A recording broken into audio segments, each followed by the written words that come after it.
Jesús estaba enseñando a las multitudes, aquellas que se reunían a su alrededor, sobre las verdades del reino de Dios, cuando de repente empezó a hacerlo por parábolas. Seguía enseñando, pero había que profundizar en las verdades del reino, y para eso empezó a usar estas maravillosas historias que escondían verdades profundas. En el capítulo 4 de Marcos, el evangelista escogió 3 de estas parábolas para que podamos los discípulos entender mejor este misterio del reino de Dios. En las 2 primeras parábolas que vimos había ciertos elementos en común. Por ejemplo, en el reino de Dios al sembrador le toca trabajar. Eso de que el reino avanza sin más, no. Nada de que el trabajador se quede en su casa, nada de que Dios hace ese trabajo que les corresponde a él. No, el sembrador tiene que sembrar para que el reino avance. En ambas 2 primeras parábolas también vimos que la atención se centraba ¿dónde? En la semilla, ¿verdad? La semilla era lo importante, lo cual debe de hacernos entender que la herramienta para que el reino avance es la palabra de Dios. Por eso es tan importante que en los cultos, en las reuniones de la iglesia, la palabra sea el centro. Por eso es tan importante, para que el reino de Dios avance en nuestras vidas, que estemos constantemente estudiando, meditando en la palabra de Dios, para que crezca. En la primera parábola se nos hacía una pregunta, y la pregunta era: ¿cómo reaccionan las personas a esta palabra? Y la respuesta que nos daba la parábola es que hay una responsabilidad individual de lo que se hace con esta palabra. De manera que los que oían esta parábola tenían que llegar a la conclusión y reflexionar: oye, ¿qué voy a hacer con lo que he oído? Oye, ¿qué tipo de corazón es el mío? Por eso Jesús le dice: el que tenga oídos para oír, oiga, versículos 9 y 23 del capítulo 4. En la segunda parábola, la del crecimiento de la semilla, sin embargo, se nos planteaba otra pregunta: ¿de qué o de quién depende que este reino avance? ¿Os acordáis? Y la respuesta es que las personas no deben descuidar su parte del trabajo, pero finalmente, ¿de quién depende que el reino avance, cuándo avance y dónde avance? De Dios. Por eso el sembrador ve crecer el reino y no sabe cómo, versículo 27. La tercera de las parábolas, que es la que veremos hoy, que aparece en el capítulo 4, también tiene como protagonista una semilla. Pero ahora la pregunta que se nos plantea sería la siguiente: ¿cuál es el alcance de este reino? ¿Hasta dónde llegará este reino en el espacio y en el tiempo? Esa es la pregunta que se nos va a plantear en esta parábola. Y esta es la parábola de la semilla de mostaza. Marcos, capítulo 4, versículos 30 al 34. Vamos a leer. Decía también: ¿a qué haremos semejante el reino de Dios, o con qué parábola lo compararemos? Es como el grano de mostaza, que cuando se siembra en tierra es la más pequeña de todas las semillas que hay en la tierra. Pero después de sembrado crece y se hace la mayor de todas las hortalizas y echa grandes ramas, de tal manera que las aves del cielo pueden morar bajo su sombra. Con muchas parábolas como estas les hablaba la palabra conforme a lo que podían oír, y sin parábolas no les hablaba, aunque a sus discípulos en particular les declaraba todo. Hasta donde menos te lo esperas, hasta allá avanzará el reino de Dios. Engañosa apariencia. Y vamos a ver el mensaje de hoy dividido en 4 partes. La primera parte: sencillez al enseñar, en el versículo 30. Segunda parte: la semilla, versículo 31.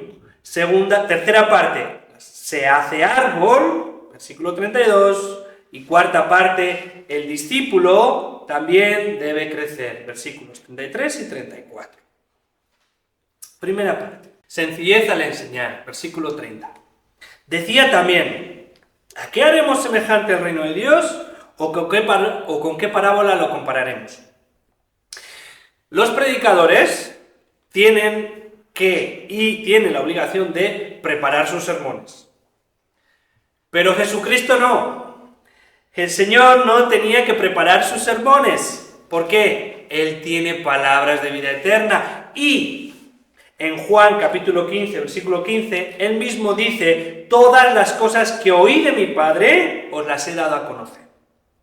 No, Él no tenía que preparar el sermón. Por lo tanto, este versículo 30 no nos está diciendo que Cristo fuera como ese predicador principiante que no sabe o está pensando cómo predicar a sus oyentes. Él no está rascándose la cabeza intentando pensar una manera de enseñar. Jesús no está confundido pensando de qué manera podría seguir enseñando a la multitud. No. Lo que aquí está haciendo en este versículo 30 Jesús es un recurso literario que se llama pregunta retórica. Los que hemos estudiado literatura, o los que vais a estudiar en el instituto, aprenderéis este recurso literario. Una pregunta retórica es una pregunta que no espera respuesta. Y Jesús la hace como un recurso para llamar la atención a sus espectadores. ¿Para qué? Para que los espectadores, los oyentes, no dejen de prestar atención. Recuerdo cuando estudiaba en secundaria.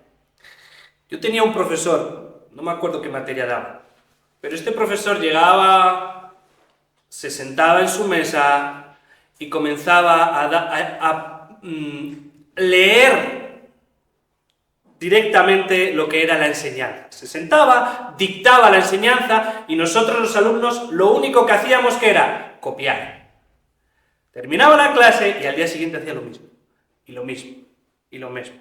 Lo cierto es que era muy canso, pero no para la mente. La mente no trabajaba ahí, lo que trabajaba solo era la mano. Las palabras entraban por un oído y salían por el otro, y no calaban en el corazón. Era muy mal maestro. Sin embargo, también en secundaria tuve una profesora. Aquella profesora era impresionante. Se pasaba toda la hora de la asignatura haciendo preguntas. Era como una metralleta de preguntas. Y no se salvaba ningún alumno. Todos los alumnos al final de la clase habían tenido que responder a alguna pregunta. ¿Por qué hacía esto esta profesora? Bueno, cuando estabas ahí, sabías que tarde o temprano te iba a tocar. Entonces, ¿qué hacías? Prestar atención, ¿verdad? Era un modo muy efectivo de enseñar. Realmente mantenía tu mente alerta. Entonces, el Señor Jesús está muy interesado en que nosotros, y los que tenía entonces escuchando, aprendan y estén atentos, y por eso usan métodos de enseñanza útiles para ello. Estos métodos de enseñanza provocó que la gente, ¿qué dijera de él? Marcos capítulo 1, versículo 22. Se admiraban de su doctrina. ¿Por qué? Porque les enseñaba como quien tiene autoridad y no como los escribas. Y es que para el Señor Jesucristo, a la hora de enseñar, lo importante no era demostrar su perfecta sabiduría y que los alumnos o los oyentes se asombrasen. Ese no era el objetivo del maestro. Lo que Cristo quería enfatizar, para él lo importante a la hora de enseñar era ser sencillos. Ser sencillo a la hora de enseñar es lo importante, de manera que hasta un niño pueda entender el mensaje del reino. Eso es lo importante para Jesucristo. Y esa es la gran tarea que tienen todos aquellos que enseñan. Esa tarea diferencia a un buen maestro. ¿Qué es lo que diferencia a un buen maestro de uno malo? ¿Qué es lo que diferencia a un buen maestro como Jesús? Pues que hace que las cosas complejas y difíciles de entender, los misterios del reino, sean explicados de manera sencilla. Eso hace que un maestro como Jesús sea tan efectivo. Ahí nosotros también debemos imitar la actitud del Salvador. Fijaros, Mateo capítulo 11, versículo 25, el Señor Jesús oró y dijo: Te alabo, Padre, Señor del cielo y de la tierra. ¿Por qué? porque escondiste estas cosas de los sabios y de los entendidos. ¿Y las revelaste a quién? A los niños. Aquella sabiduría celestial que trajo desde el cielo fue revelada ¿a quién? A los sencillos, pescadores, agricultores, amas de casa, niños, gente de la calle. No a los eruditos ni a los maestros, a ellos es que enseñó el Señor Jesús. Por eso era importante ser sencillo a la hora de hablar.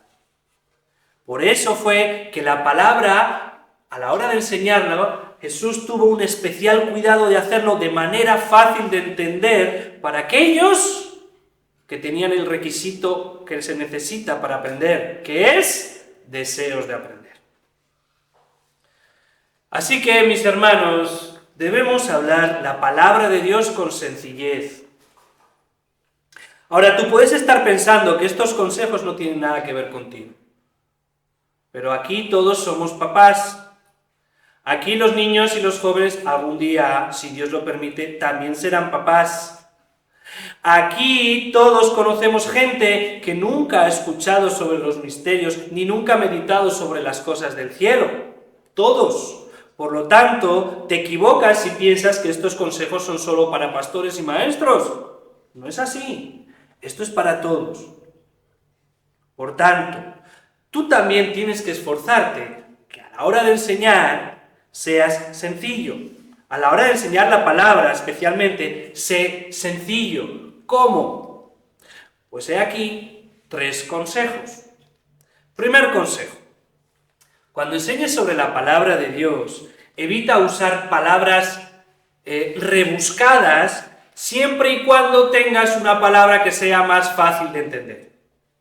Evita usar palabras rebuscadas siempre y cuando tengas otras palabras que sean más fáciles de entender. Esto no significa que tú no tengas que enseñar nuevo vocabulario. Todos tenemos que aprender nuevo vocabulario. Redención, vicario, consumación. Esas palabras a las cuales el nuevo creyente o el incrédulo no están acostumbrados han de enseñarse, han de ser explicadas correctamente. No, a lo que me refiero con este consejo es que hay que evitar palabras raras que tal vez un público un poco más docto pueda entender, pero que la gente de la calle no entiende tan fácilmente. Por ejemplo, en lugar de enseñar la palabra, en lugar de decir execrable, pues debo decir odioso. En lugar de decir transeúnte, pues digo caminante. O en lugar de decir remuneración, pues digo recompensa. Si usas un lenguaje innecesariamente complejo, solo vas a confundir a tus oyentes, sean niños o sean adultos, ¿de acuerdo? Entonces, ten cuidado también de usar este lenguaje, ¿no? Los evangélicos usan mucho palabras evangélicas, ¿no? Que la gente de la calle no. Entonces, si puedes evitar ese tipo de lenguaje, es mejor. Además, evitará que te envanezcas. ¿De acuerdo? Primer consejo para ser sencillo a la hora de enseñar. Evita palabras raras, siempre y cuando puedes usar palabras sencillas. Segundo ejemplo para ser sencillos a la hora de enseñar. Añade ejemplos. Las meras palabras se agolpan en nuestra mente y a veces son difíciles de recordar. Pero los ejemplos crean una imagen en nuestra mente. Y ya sabéis que una imagen, a veces, vale más que 1000 palabras. Por eso Jesús usaba tantos ejemplos. Entonces, a la hora de enseñar, usad ejemplos también. Y tercer consejo a la hora de enseñar, haz preguntas a los oyentes. Como hacía Jesús, como hacía la profesora Metralleta. Porque así, el aprendiz, el oyente, siempre está más atento. Los rabinos de la época de Cristo hacían esto. Lanzaban una pregunta a sus discípulos y los discípulos la contestaban, de manera que surgía un diálogo y así todos los oyentes se beneficiaban. Esto es muy útil, por ejemplo, en los discipulados familiares, en donde el pastor o el padre no tiene que monopolizar lo que es la enseñanza, sino que todos deben participar para que sea más ameno y más se bendiga más la enseñanza. Aplica estos 3 consejos para que cuando hables la palabra sea mejor entendida. ¿De acuerdo? Recordar, no usar palabras raras, usar ejemplos y hacer preguntas. Veamos entonces ahora qué ejemplo nos da el Señor Jesús para que podamos entender el misterio del reino de Dios. ¿De acuerdo? Y el ejemplo que nos da es, segunda parte, la semilla, versículo 31. Fijaros, el ejemplo que nos da el Señor. Es como el grano de mostaza, que cuando se siembra en la tierra es la más pequeña de todas las semillas que hay en la tierra. El reino de Dios es como un grano de mostaza. En las 2 anteriores parábolas, el reino de Dios, ¿cómo era? Era la tierra que se cultivaba, ¿cierto? Esta vez Jesús está usando ejemplos similares de la agricultura, pero va a comparar el reino con el reino con una semilla, algo que era común en aquella época, ¿no? Había muchos agricultores por aquel entonces. Usaba términos habituales para las personas. ¿Por qué escogió especialmente este tipo de semilla y no otra? Pues ahí nos lo dice, ¿cierto? ¿Por qué escoge la semilla de mostaza y no otra? Porque es la más pequeña de las semillas que hay en la tierra. Y aquí surge la primera dificultad a la hora de interpretar la palabra, y es que la semilla de mostaza no es la más pequeña de las semillas. Hay semillas mucho más pequeñas. Luego no es la más pequeña. ¿Cómo resolvemos este problema? Bueno, ya sabéis que en los evangelios sinópticos, el mismo Mateo, Marcos y Lucas, la misma narración nos la hacen de diferente manera, añadiendo o quitando cierta información. El evangelista Lucas trae luz y aclara la duda. ¿Por qué esta semilla? Y es que dice Lucas, capítulo 13 y versículo 19, que Cristo se está refiriendo que es la más pequeña de las semillas que se siembran en el huerto, en un jardín privado. Por lo tanto, debemos imaginarnos, no como hacíamos antes, grandes extensiones de tierra cultivable, sino que tenemos que imaginarnos un huerto, un jardín privado, ¿de acuerdo? Dentro del jardín, dentro del huerto de aquella época, la semilla de mostaza, de lo que se sembraba en esos huertos, la semilla de mostaza era el más pequeño. ¿Qué pretende el Señor al decirnos que el reino de Dios es como una semilla de mostaza? Bueno, quiere mostrar que el reino de Dios tiene un potencial muy grande a pesar de parecer muy pequeño. Eso es lo que quiere enseñarnos. Las apariencias son engañosas. Sé que nos guiamos mucho por las apariencias de los ojos, pero a veces son engañosas. Y los discípulos, ¿cómo se iban a imaginar que el reino de Dios iba a tener un impacto tan grande en el tiempo y en tantas naciones? Tenían que aprender esta verdad, porque desconocían el potencial del reino de Dios y desconocían el alcance que tendría la obra y la persona del Señor Jesucristo por los siglos. Tenían que aprender esta verdad. Tenían que aprender y entender que lo que estaban observando aquellos días era solo un pequeño grupo de seguidores, pero que algún día sería realmente algo grande. La enseñanza para aquellos discípulos, igual que la enseñanza para nosotros, es clara. Mis hermanos, puede que no lo estés viendo. Por ejemplo, aquí en Vitoria, por ejemplo, en tu familia, por ejemplo, en ti. Puede que no lo estés viendo. Puede que como Elías, tú pienses, este pueblo ha abandonado a Dios y solo quedo yo, y encima me están persiguiendo. Tú puede que pienses así, pero Dios te va a decir que tal vez no lo veas, pero Dios puede que te diga, yo haré que queden 7,000 rodillas que no se hayan doblado ante Baal, ni sus bocas lo hayan besado. Puede que tampoco estés viendo que la gracia de la salvación al principio a veces Es tan pequeña como un grano de mostaza, pero es una gracia igual de valiosa. Tal vez aún no veas esos pequeños cambios en la fe de tus hijos, de tu esposa, de tu esposo, o de aquel al que le predicaste un día. Tal vez no lo estés viendo.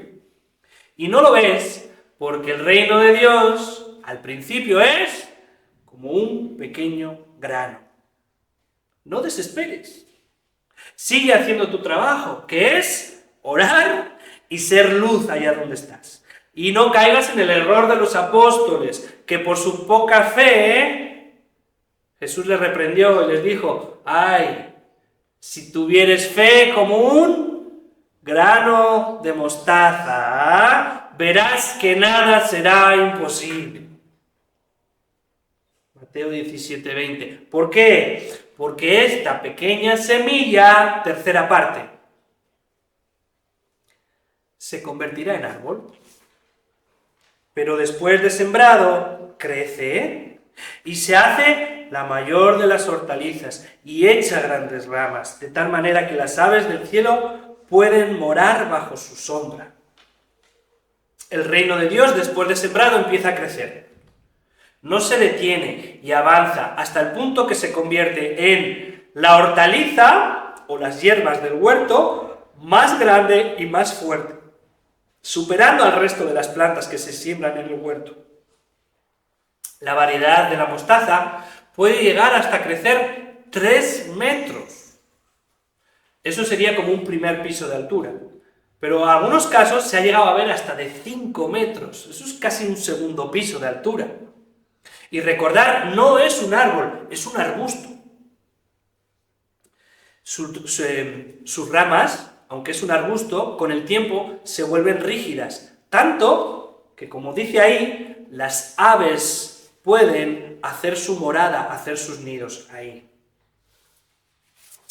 Ahora, a la hora de ver esta parte, surge la segunda dificultad a la hora de interpretar esta parábola. Y es: ¿qué simbolizan esas aves? Recordar, en la semilla del sembrador, las aves del cielo simbolizaban ¿qué? A Satanás y sus demonios, que arrebataban la semilla junto al camino que había sido lanzada. Pero esta vez no tiene el mismo simbolismo, ¿de acuerdo? ¿Por qué? Porque hay que interpretar esta parábola en el contexto de lo que nos quiere enseñar. ¿Y qué nos quiere enseñar esta parábola? Pues que nos quiere enseñar que la semilla crece y el que crezca y se vuelva árbol es el asombroso crecimiento del Evangelio en la tierra. Eso es lo que nos quiere enseñar, el asombroso crecimiento del Evangelio en la tierra. Entonces, ¿qué pintan las aves aquí? Las aves a veces simbolizan las fuerzas del mal, cierto. Pero en esta ocasión simbolizan las naciones del mundo. ¿Y cómo hacemos eso? Bueno, en la Biblia también varios son los lugares donde las aves simbolizan el resto de las naciones. Pero vamos a centrarnos en el pasaje de Daniel, capítulo 4, versículos 21 y 22. Fijaros. Dice así sobre el árbol y las aves del árbol: el árbol que viste, que crecía y se hacía fuerte, y cuya copa llegaba hasta el cielo, y que se veía desde todos los confines de la tierra, cuyo follaje era hermoso y su fruto abundante, y en que había alimento para todos, debajo del cual moraban las bestias del campo, en cuyas ramas anidaban las aves del cielo. ¿Qué significa? Tú mismo eres, oh rey, que creciste y te hiciste fuerte, pues creció tu grandeza, ya ha llegado hasta el cielo, y tu dominio, tu reino, hasta los confines de la tierra. El rey Nabucodonosor de Babilonia tuvo un sueño y llamó a Daniel, porque sabía que Dios hablaba a través de Daniel para que interpretase ese sueño. En ese sueño vio un árbol, lo que hemos leído aquí. ¿Y cómo interpretó el profeta Daniel, gracias a la revelación de Dios, esta palabra, este sueño? pues interpretó que las aves simbolizan las naciones que estaban bajo el dominio de Nabucodonosor. Las aves, por lo tanto, en este caso son las naciones, y también en esta parábola simbolizan las naciones. Por tanto, el significado de esta parábola es que el reino, pequeño al principio, se extenderá hasta alcanzar a todos los países de la tierra. ¿Fue esto así? ¿Se ha cumplido la palabra? Esta palabra fue dicha hace casi 2000 años, ¿eh? ¿Se ha cumplido? ¿Se cumple la palabra de Dios? Vamos a verlo. El primer domingo, cuando resucitó Jesús, unas pocas mujeres fueron las que vieron a Jesús resucitado. Pero unos días después, más de 500 personas habían visto. Más de 500 personas son muchos testigos, ¿eh? Más de 500 personas habían visto a Jesucristo resucitado. La iglesia, al principio, estaba formada por judíos, mayoritariamente de Galilea y de Judea. Pero 50 días, tan solo menos de 2 meses después, más de 3000 judíos de 15 países, por lo menos 15 países distintos, ya habían sido añadidos a la iglesia. La planta empezaba a crecer, empezaba a extender sus ramas, cuando de repente, sorpresa, Dios comenzó a añadir no solo a los judíos, sino también a los gentiles del Imperio Romano. Las ramas seguían extendiéndose por todo Asia Menor y por toda Europa. Pero cuando el Imperio Romano cayó, ¿qué pasó? Las hordas invasoras de los pueblos bárbaros invadieron el Imperio Romano, pero ¿sabéis qué? El cristianismo no cayó. Y aquellos bárbaros que traían a sus ídolos y sus dioses, ¿sabéis lo que hicieron? Los dejaron de lado y se hicieron cristianos. Y entonces tenemos ahora toda Europa con sus matices, mayoritariamente cristiana. ¿Y qué pasó cuando Europa era mayoritariamente cristiana? Pues que se fue a América. Y las ramas del Evangelio se extendieron al norte de América y también al sur de América. Y cuando el Evangelio, las ramas estaban bien afincadas, las raíces bien afincadas y las ramas bien extendidas en América del Norte y del Sur, ¿qué pasó? Que las aves fueron a hacer su nido en él y los misioneros se fueron a África y se fueron al lejano oriente. De manera que llenaron todas las naciones de la tierra. ¿Se cumplió la palabra de Dios? Hoy, año 2023, podemos mirar la historia y podemos ver lo que aquellos discípulos no sabían. Nosotros somos más conscientes de cómo ha crecido este árbol. Nuestra visión es mucho más clara de hasta dónde han llegado las ramas de esta pequeñita semillita. Hoy, más que nunca también, podemos decir que la palabra de Dios se ha cumplido. ¿Amén? Se ha cumplido, claro que sí. Fijaros, Lucas, capítulo 24, versículos 46 y 47. Así está escrito. La palabra lo ha dicho.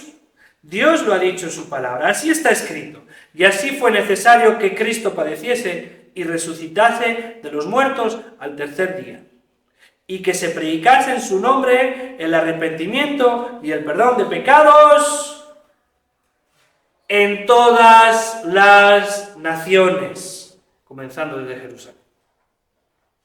O sea, dentro del plan de Dios, plan que se decidió en la eternidad, estaba que Jesucristo padeciese, sufriese, muriese, resucitase, pero dentro del plan de Dios eterno también estaba que las ramas se extendieran por todas las naciones. Y a día de hoy, 2023, la pregunta sería, ¿hasta cuántas personas alcanzará el reino? ¿Cuántas personas entrarán en ese reino? Mirad, sabemos que al principio los que seguían a Jesús, Jesús mismo les llamó manada pequeña, un puñado. Pero cuando el apóstol Juan en el libro de Apocalipsis tuvo una visión del trono de Dios, ¿sabéis lo que vio?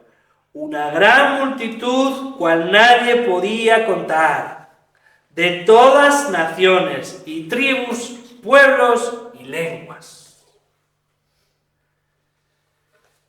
Te vas a sorprender de hasta dónde llegará esa semilla de mostaza. Te vas a sorprender. Cuarta parte. La semilla tiene que crecer, pero el discípulo también debe crecer. Versículos 33 y 34. Con muchas parábolas como esta les hablaba la palabra conforme a lo que podían oír. Y sin palabras no les hablaba, aunque a sus discípulos en particular les declaraba todo. Entonces, de la misma manera que la semilla se extiende, avanza, también el discípulo debe experimentar este crecimiento. Marcos, capítulo 4, ha escogido 3 parábolas, pero lo que dice ahí es que Jesús constantemente usaba estas parábolas. Eran habituales en sus enseñanzas. Y toda la multitud, acordad, estamos en las orillas del lago de Galilea y hay multitudes, hay miles, acordaros, y toda la multitud estaba escuchando lo que el maestro decía. Pero los que eran enriquecidos, ¿realmente quiénes eran? Los discípulos porque se acercaban a escuchar el significado de esas parábolas. Y esa es la clave aquí. Los discípulos no son más listos que el resto de la multitud. Los discípulos no reciben este conocimiento porque sean especialmente inteligentes. No, los discípulos son premiados. Reciben la recompensa de parte de Jesús. ¿Por qué? Porque se acercan a aprender. Y es que Dios no quiere que ninguno de sus hijos se mantenga como un niño. Dios no quiere que te mantengas como un niño. Estás llamado a andar en un camino, el camino de la fe. Hasta que llegues a la Jerusalén celestial, es un camino. Y Dios no quiere que en ese camino seas un niño. ¿Cómo se comportan los niños cuando viajan? Lloran, se quejan. Lloran, se quejan. Hay que estar encima de ellos todo el rato, ¿cierto? Pero Dios quiere verte crecer. Dice Mateo 13:34 que mediante estas parábolas, sorprendente, estas parábolas estaba enseñando cosas escondidas desde la fundación del mundo. Impresionante. Misterios que nunca antes Dios había revelado, ahora Jesús los estaba revelando. Y lo estaba revelando no a los filósofos, no a los reyes, no a los eruditos, no a los fariseos ni a los escribas, no. Fueron reveladas como un regalo de Dios que tuvo. ¿Para quién? Para todo aquel que tiene oídos para oír. Para todo aquel que tiene hambre y sed de la palabra. He comenzado hablando de que tenemos que ser sencillos al enseñar. Pero ser sencillos al enseñar no significa que no debas profundizar en las cosas de las Escrituras o en las enseñanzas de las Escrituras que son más complejas. Todo cristiano tiene el deber de ir conociendo más las cosas complicadas de las Escrituras. Hay 2 extremos que debe evitar todo aquel que quiera aprender. 2 extremos, como siempre, ¿vale? Hay que estar equilibrados. Extremo número 1 que tenemos que evitar.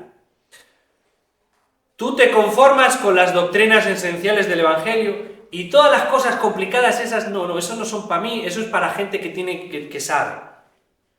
Ese es un extremo que hay que evitar. El mismo escritor de la carta de los Hebreos amonestó a aquellos hermanos porque se habían vuelto perezosos para oír, se habían vuelto ociosos y no estaban aprendiendo. Debían ser, por el tiempo que llevaban en la iglesia, debían ser maestros ya, y sin embargo se comportaban como niños de parvulario. Así que ese extremo, no. ¿De acuerdo? El otro extremo, ¿qué sería? Las cosas esenciales del cristianismo, yo me olvido porque esas ya me las sé, y me voy a centrar en buscar las cosas complicadas. Entonces, en este extremo, la gente que hace desprecia doctrinas esenciales como el bautismo, la Santa Cena, el arrepentimiento, la resurrección, y esas cosas dicen, no, eso es para los nuevos. Yo me voy a centrar en lo mollar, en lo complicado, en que si el anticristo es Putin o el Papa. Yo me voy a centrar en a ver si el arrebatamiento es este año o el otro. No, a mí lo que me interesa es quiénes son los 144.000 sellados.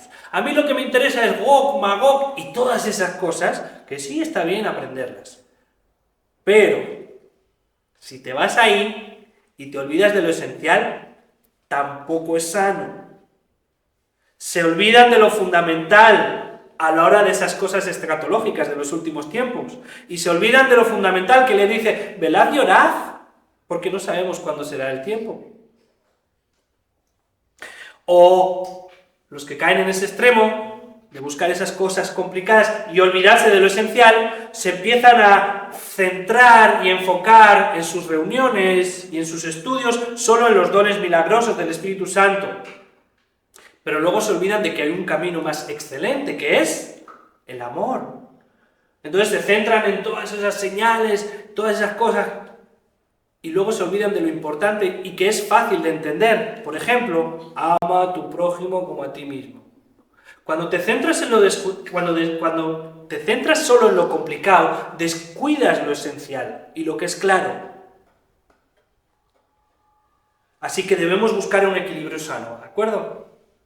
Conocer las doctrinas esenciales, no olvidarlas nunca, profundizar en ellas y a la vez buscar un conocimiento más profundo de las cosas que son más complejas.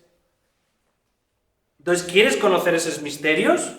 Jesús a sus discípulos, como dice ahí, solo a sus discípulos les declaraba todo. Y hoy a su discípulo, a su aprendiz, se lo declara todo. A través de la palabra, a través de la predicación en las iglesias. ¿Pero qué requiere de ti? Requiere de ti, otra vez, tener oídos para oír, tener actitud. Conclusión. La semilla de mostaza simboliza algo aparentemente insignificante, pero que provocará algo impresionante. Es lo que nos enseña esta palabra. Algo insignificante que provoca algo impresionante. Y hermanos míos, el Señor nos habla a través de su palabra, porque la palabra es viva, viva. Y no es casual que en un momento en donde parece que no hay fruto, Dios nos regale una palabra de ánimo. Fijaros, año 50, alrededor del año 50. El apóstol Pablo, junto a un par de colaboradores, Silas y Timoteo, entran en una ciudad donde no existía la iglesia, no había iglesia. Esa ciudad se llamaba Filipos. Hermanos, ahí hubo una batalla tremenda por plantar esa iglesia. Tremenda. Después de plantar la iglesia, ¿sabéis cuánta gente formaba parte de esa iglesia? 2 familias. La familia de Lidia y la familia del carcelero. 2 familias nada más. Un pequeño e insignificante grano de mostaza. Pero 10 años después, el mismo apóstol Pablo escribió una carta a la iglesia que todavía seguía ahí. ¿Y sabéis qué? Fueron 10 años, pero 10 años después en esa iglesia había pastores, en plural, y ancianos, Y lo más importante de todo, esa iglesia era una iglesia generosa, era una iglesia obediente y era una iglesia madura. Así que consolémonos y animémonos con esta palabra. Esta parábola está hablando de el reino de Dios extendiéndose en la tierra, ¿cierto? Pero mis hermanos, también debemos ver cómo la semilla que una vez entró en tu corazón, que a veces parece que a veces no provoca nada. Hay que esperar, porque lo cierto es que si esa semilla entró ahí y la riegas con la palabra y la riegas con el corazón, con la oración, comenzará a extenderse por todas las áreas de tu vida.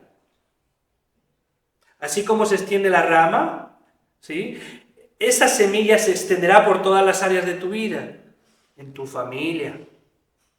Si la semilla cayó en buena tierra, llenará tu familia, llenará tu trabajo, tu carácter, cambiará tus gustos, tu forma de hablar, tu forma de pensar, tu economía, tu vecindario, tu ciudad, etc. Todo lo llenará esa semilla. Y si aún no has creído, y al escuchar esto, que la semilla provoca que llene todo y que llena todo con un compromiso muy grande que Dios quiere de ti, y eso hace que te eches atrás, yo te recuerdo que el riesgo en esta vida no es perder el mundo y lo que te ofrece. Porque todo lo que este mundo es y todo lo que te ofrece este mundo, algún día desaparecerá. Algún día lo perderás. El verdadero riesgo es perder la oportunidad hoy de seguir a Cristo. Así que el que tenga oídos para oír, oiga. Amén. Amén. Bendito Dios, te damos gracias porque tu palabra es viva, eficaz y penetra hasta partir el alma. Señor, haz que alcance nuestra alma, haz que profundice, haz que cabe dentro de nuestro ser, para que esta semilla encuentre buena tierra, Señor. Si miramos atrás, nos sorprendemos de todo lo que has hecho durante tantos siglos. Si miramos al futuro, en tu palabra vemos una gran multitud incontable de almas que has añadido a tu iglesia. Y si miramos al presente, oh Dios, a veces no vemos,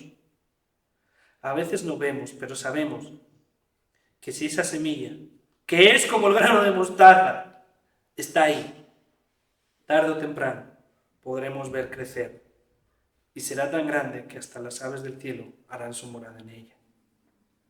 Por eso te pedimos, Señor, como iglesia, para que en esta tierra, Señor, que muchos han olvidado de ti, tú levantes a esos 7,000 que no han doblado la rodilla ante Baal. Tú los levantes, Señor. Tú les des vida. Tú los saques de las garras del enemigo. Padre, durante esta semana te pedimos que abras nuestra boca para hablar del Señor, que abras nuestra boca con denuedo para predicar el Evangelio. Padre, te pedimos también que seamos diligentes y que podamos meditar profundamente en esta palabra, Señor. Y que tú bendigas ese esfuerzo, Señor. En el nombre de Jesús te lo pedimos.